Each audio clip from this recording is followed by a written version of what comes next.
Welcome back to me మహా all in one channel. ఈరోజు మనం చూడబోయే వీడియో కోడిగుడ్డు ఎండి చేప టమాటా పులుసు అండి. ఈ పులుసు ఎలా తయారు చేసుకోవాలో మనం ఈ వీడియోలో చూసేద్దామండి. చాలా కలర్ఫుల్గా టెంప్టింగ్గా ఉంది కదండి, చాలా బాగుంది, బాగా వచ్చింది. ఇది ఎలా చేసుకోవాలో చూసేద్దామండి. ఇదిగోండి, దీనికోసం అయితే నేను ఎగ్స్ టమాటాస్ తీసుకున్నాను.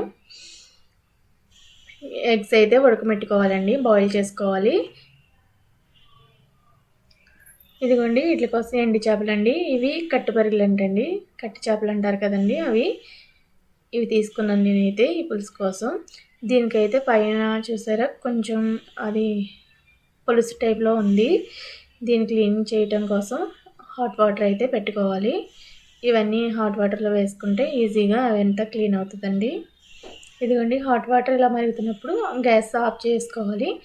ఆఫ్ చేసుకున్న తర్వాత వీటిని మనం వేసుకోవాలండి. దీంట్లో వేసుకుని దాన్ని చాకించుకుని ఇలాగా తీస్తే మొత్తం దానిపైన ఉన్న డస్ట్ అంతా పోతుంది.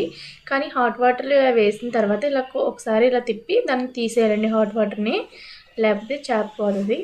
ఇదిగోండి, దీనికోసం అయితే నేను 3 ఉల్లిపాయలని కట్ చేసుకున్నాను. పచ్చిమిరపకాయలని ఇలా నాట్లు పెట్టుకున్నానండి. టమాటాస్ని అయితే ఇలా నిలువుగా చీరుకున్నాను.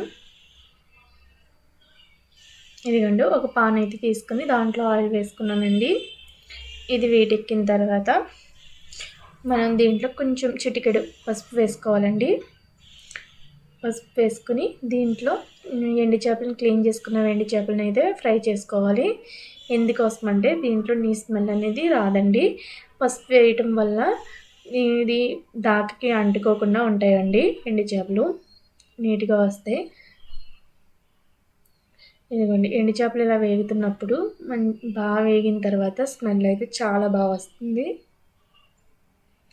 నీట్గా అంటే బాగా ఎక్కువగా తిప్పకూడదు, అవి విడిపోతాయండి. హాట్ వాటర్లో అయితే ఎక్కువసేపు ఉంచకూడదండి.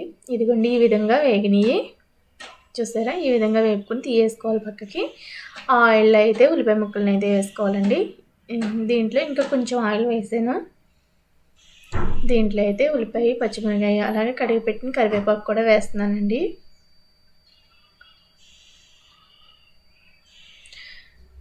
దీన్ని తిప్పుకోవాలి. ఉల్లిపాయ బాగా మగ్గేంత వరకు ఉంచుకోవాలండి. దీంట్లో అయితే మగ్గడం కోసం కళ్ళుప్పు అయితే యూస్ చేస్తున్నాను. నేను కళ్ళుప్పు వేసాను. కళ్ళుప్పు తక్కువగానే వేసానండి. ఎందుకంటారేమో ఉప్పు చేప అంటే కొంచెం ఉంటుంది కదండి సాల్ట్, అందుకని కొంచెం తక్కువగానే వేసాను. ఇదిగోండి, ఈ విధంగా మగ్గిందండి. దీంట్లో మనం కట్ చేసి పెట్టుకున్న టమాటాస్ని అయితే వేసానండి, టమాటా ముక్కల్ని. ఇవి కూడా బాగా మగ్గేంత వరకు ఉంచుకోవాలి.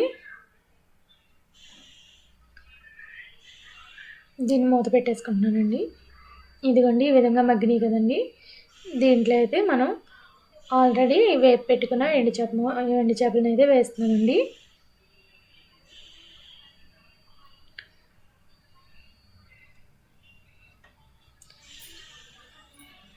ఎండు చేప కర్రీ ఎంతమందికి ఇష్టమో నాకు కామెంట్ చేయండి. ఇదిగోండి, దీంట్లో నెక్స్ట్ కారం వేస్తున్నాను. కారం అయితే 3 స్పూన్స్ వేస్తున్నానండి.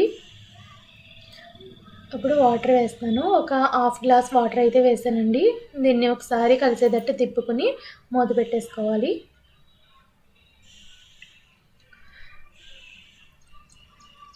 ఇదిగోండి, ఈ విధంగా పెట్టుకున్నాను. చింతపండు పులుపు అండి. చింతపండును ఒక పెద్ద నిమ్మకాయ సైజు అంత చింతపండుని తీసుకుని నానబెట్టుకున్నాను. ఇదైతే పులుసు పిసుకున్నానండి. ఒక మూకుడు తీసుకుని దాంట్లో ఆయిల్ వేసుకుని చిటికెడు పసుపు కూడా వేసాను. ఎందుకంటే బాయిల్ చేసిన ఎగ్స్ ఉన్నాయి కదండి, అవి ఫ్రై చేయడం కోసం. అవి ఫ్రై చేస్తే మంచి కలర్ఫుల్గా వస్తాయి. అండ్ నీ స్మెల్ అనేది కూడా ఉండదండి, చాలా బాగుంటుంది ఫ్రై చేసిన ఎగ్ అయితే. ఇదిగోండి, ఈ విధంగా అయితే ఫ్రై చేసుకోవాలి.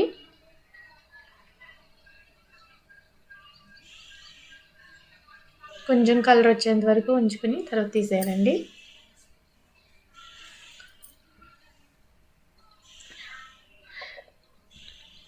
మీరు మా వీడియోని ఫస్ట్ టైం చూస్తున్నట్లయితే ప్లీజ్ లైక్, షేర్, సబ్స్క్రైబ్. ఇదిగోనండి, ఎగ్స్ అయితే ఈ విధంగా వచ్చినాయి, మంచి కలర్ఫుల్గా బాగున్నాయి కదండి. ఇవైతే కర్రీలో వేసుకోవాలి.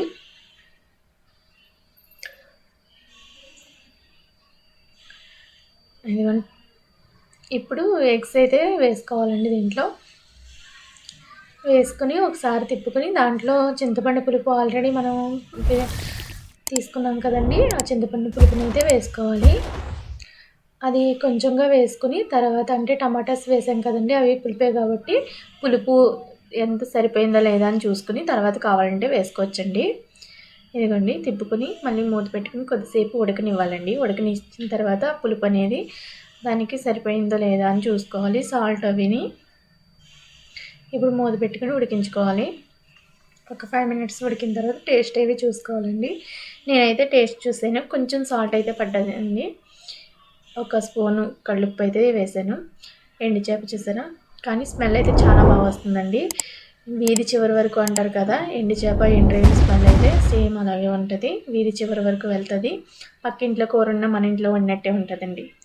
ఇదిగండి ఒక బౌల్లోకి అయితే సర్వ్ చేసుకున్నాను. చాలా కలర్ఫుల్గా చాలా చాలా బాగుందండి. చూసారా, కోడిగుడ్డు ఎండు చేప టమాటా పులుసు రెడీ అయిపోయింది. ఓకే ఫ్రెండ్స్, మరిన్ని వీడియోస్ కోసం మా ఛానల్ని చూస్తూనే ఉండండి.